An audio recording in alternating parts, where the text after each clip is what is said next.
Alright, mga kababayan, mga kaibigan, mga katokis, mga kapots, kamusta po kayong lahat? And once again, welcome po dito sa ating mumunting channel, Simply Tokis Vlog. Tayo po ay magbibigay ng maiksing komento, opinyon at reaksyon sa mga mainit na usaping pang-politika sa ating bansa. No, pag-usapan natin mga kababayan itong naging resulta ng big reveal ni Bewildered, no? At takas na si Elizalde Co. Napakalaki po nung kanyang pasabog kagabi. Actually, umaga dun sa ating bansa, no? Tungkol po sa mastermind ng sinasabi nilang korupsyon sa ating bansa na walang iba kundi si Pangulong Bongbong Marcos at si former Speaker Martin Romualdez. No? Talaga pong sinabi niya na siya lang po ay inutusan, siya po ay ginamit, at baka siya po ay ipapatay. Yun po yung mga kanyang sinabi sa kanyang binabasang statement. At ngayon mga kababayan, tuwang-tuwa po dyan ang mga DDS. Sabi na, meron pong nagsasabi kasi na game over na. Wala na. Babagsak na ang Marcos administration. Uupo na si Sara Duterte comes after November 18. So November 19, wala na po ang Pangulo sa palasyo. Siya po ay babagsak na, hindi through impeachment, kundi sa malawakang protesta daw po ng taong bayan. Okay, at ganun din po, ang palasyo naman, siyempre, didepensa yan. Ang palasyo, through Yusek Castro, sinabing umuwi muna siya, si Saldi Co.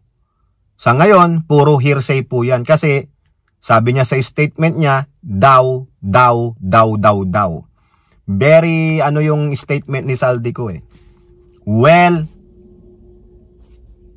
written, mga kababayan. Scripted, no? Nilabas 48 hours before the rally of inendorso ng China. Okay? So, shout out po lahat sa inyo and may God bless us all. So, mga kababayan, eto na po. Game over. Yan po yung nababalita dyan sa politiko. Yung dating presidential legal advisor ni Digong at dating spokesperson din niya na walang iba kundi si Attorney Salvador Panelo, sinabi niya, game over. Wala nang kawala ang Marcos dito. Totoo lahat ang sinabi ni Elizalde Co.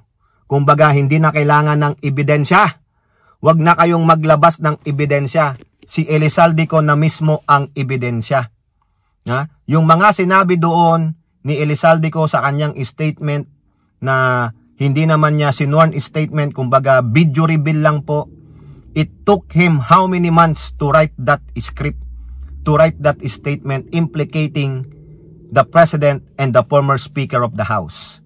Sinasabi niya, nung nagpunta daw po siya ng Singapore at babalik na siya ng Pilipinas, siya po ay tinawagan ng Speaker of the House na si Martin Romualdez noon na wag nang bumalik ng Pilipinas. Pero na sinungaling pala. Sinungaling.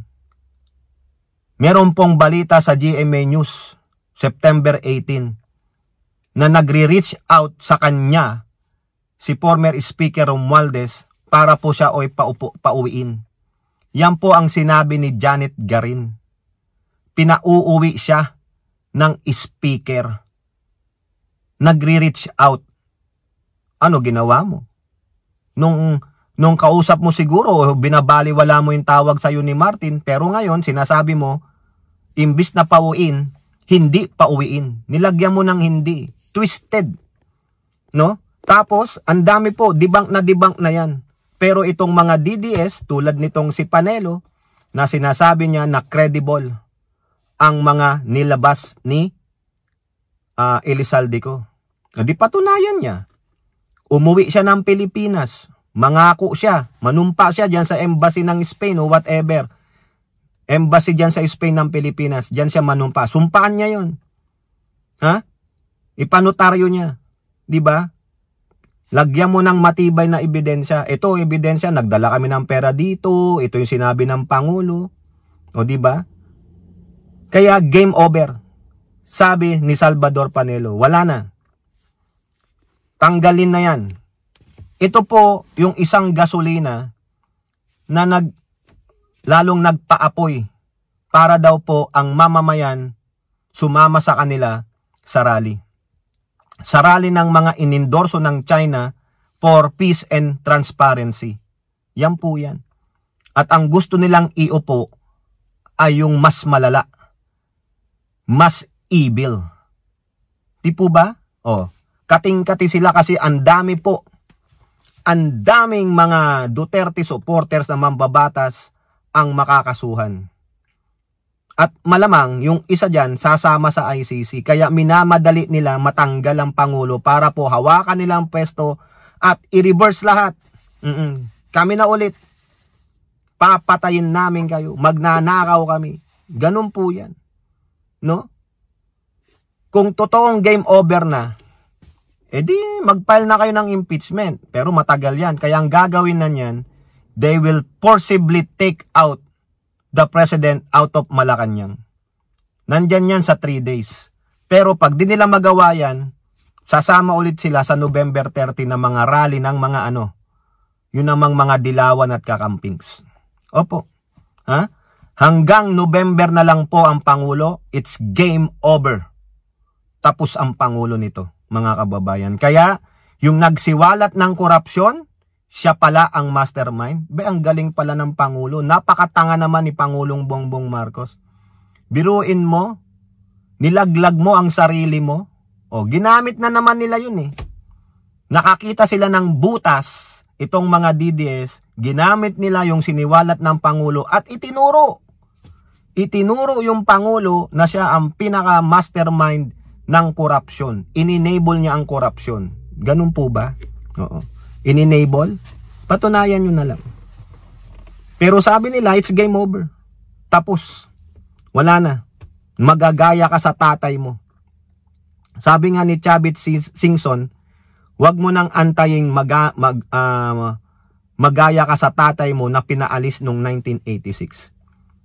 Ang magandang ebidensya diyan, mga kababayan, si Amy Marcos na lang yung ate. Dapat tahasang sabihin ni Amy Marcos, oo, yung kapatid ko kurap yan. Alam ko. Ito ebidensya ko. Ganon eh. Bakit hindi masabi ni Amy Marcos? Bakit hindi niya matumbok? Bakit nagpo-post siya ng, yung iba dyan, lumabas na. Paano naman yung iba? Mahiya naman kayo. Sige na. Samahan mo na yung mga ka-DDS mo na talagang ilugmok na ang kapatid mo. Hindi mo magawa. Kasi bakit? It will reflect on your family. Mapapatunayan lamang na ang pamilya nyo ay corrupt. Ganon. Puro ka lang daw, parang si Elizalde ko. Daw, yung mga script nyo may daw. Iisa lang yun. Kaya ngayon nagbubunyi ang mga DDS, mga kababayan. Kaya this is game over. Mawawala ang Pangulo itong buwan na to. Whether sa rally nila hanggang 18 or sa rally ng mga Trillion March.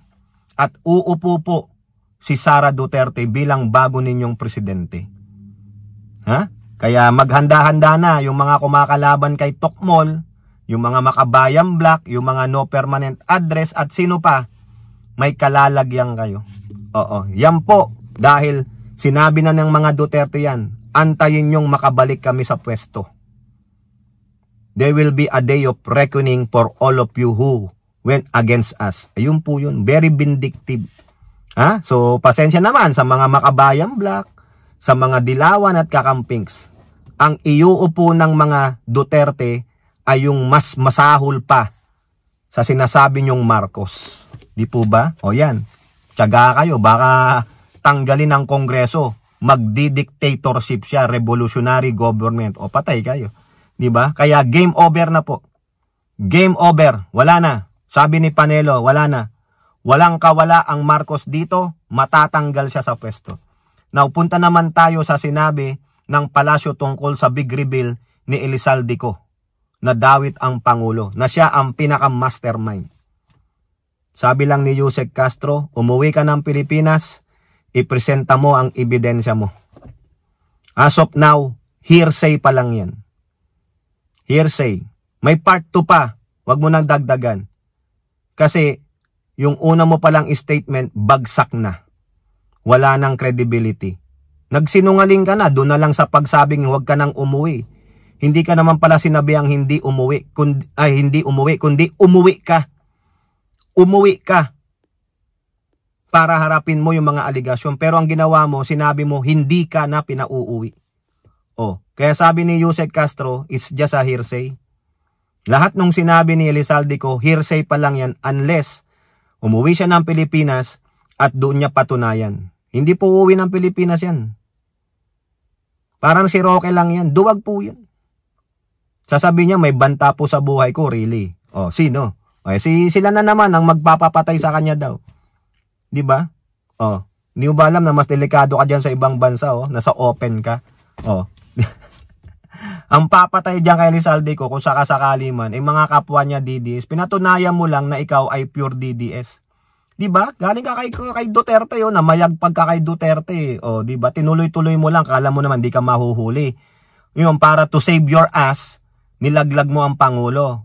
Kasi gusto mo, isave ka ng Sara Duterte Tukmol sa iyong kasalanan. Hindi pwede. Sa palagay nyo, papayag ang mga dilawan, kakamping at simbahang katoliko na maupo si Sara Duterte bilang presidente? No way. Kaya hearsay pa lang yan, sabi ni Yusek Castro. Pero sabi ni Panelo, game over. Ano ba ang totoo? Sa akin, hindi pa game over yan. File kayo impeachment. Pero pag hindi nyo na-take out ang Pangulo hanggang 18, makaka-PI kayo sa akin. Makakatikim kayo ng PI sa akin. Lahat ng yan, hearsay muna. Sabi ni Castro. Labas ka ebidensya. Ikaw na checkwang Elizalde ko.